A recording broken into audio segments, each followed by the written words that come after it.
nor long-term justice for Palestine.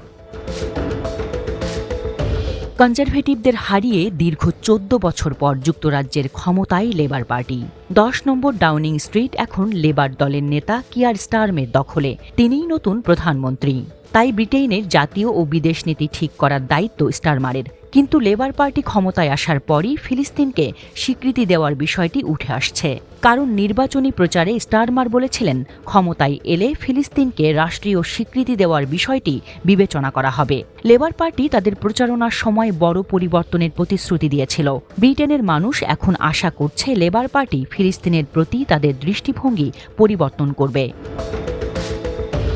যুক্তরাজ্যের নতুন সরকার সত্যিই নতুন কিছু নিয়ে আসবে তা দেখার জন্য সবাই অপেক্ষা করছে। গাজার সংকটময় পরিস্থিতি, যেখানে হাজার হাজার ফিলিস্তিনি গণহত্যার শিকার। লেবার পার্টি এই বিষয়ে সিরিয়াস কিনা তাও পরিষ্কার হয়ে যাবে। প্রধানমন্ত্রী কিয়ার স্টারমার গাজায় পরিবর্তনের আশা করার খুব বেশি কারণ এখনও দেননি। নির্বাচনের ঠিক আগে তিনি এলবিসি রেডিওতে বলেছিলেন, গাজায় ইসরায়েল গণহত্যা করছে বলার আগে তার আরও প্রমাণ দরকার। কিন্তু সেই সময়ের মধ্যেই অনেক ফিলিস্তিনি মারা গিয়েছিল বা আহত হয়েছিল এবং বাড়িঘর ধ্বংস হয়েছিল। ব্রিটিশ মেডিকেল জার্নাল ল্যান্সেট বলছে, গাজার প্রায় ৮% মানুষ যুদ্ধে আক্রান্ত হয়েছে। যুদ্ধ বন্ধ না হলে আরও অনেকে মারা যাবে এবং আহত হবে। ব্রিটেনের মানুষ রাজনীতি সম্পর্কে স্মার্ট। সাম্প্রতিক নির্বাচনেও অনেকে ভোট দেননি, মাত্র ৬০% ভোট দিয়েছেন। ২০১৯ সালের তুলনায় লেবার পার্টি কম ভোট পেয়েছে। এটা দেখায় যে ব্রিটিশরা ফাঁকা প্রতিশ্রুতিতে বিরক্ত। নির্বাচনের ফলাফল স্পষ্টভাবে দেখায় যে গাজা যুদ্ধ অনেক ভোটারকেই প্রভাবিত করেছে। কিছু লেবার রাজনীতিবিদ এমন প্রার্থীদের কাছে আসন হারিয়েছেন যারা গাজা যুদ্ধ বন্ধ করার দিকে মনোনিবেশ করেছিলেন। ফিলিস্তিনের বিষয়ে যত্নশীলরাই বাজিমাত করেন। ইউরোপের দেশ স্পেন, আয়ারল্যান্ড এবং নরওয়ে ফিলিস্তিনকে স্বীকৃতি দিয়েছে। যুক্তরাজ্যও কি সে পথে হাঁটবে?